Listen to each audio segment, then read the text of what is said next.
Milestone school and কলেজে বিমানবাহিনীর যুদ্ধ বিমান বিধ্বস্তে অগ্নিকাণ্ড ও শিশু নিখোঁজ ইস্যুতে উত্তাল সোশ্যাল মিডিয়া।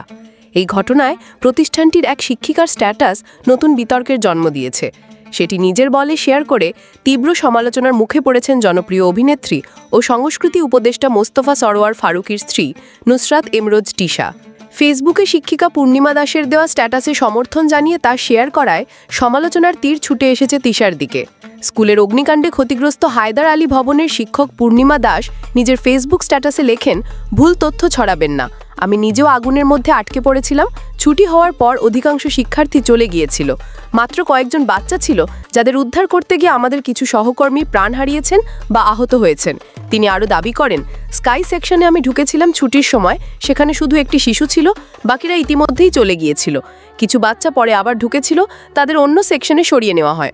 যেসব শিশুরা নিহত বা নিখোঁজ হয়েছে তারা হয়তো করিডোরে, সিঁড়িতে বা দোলনায় ছিল, এমনটা মনে হচ্ছে।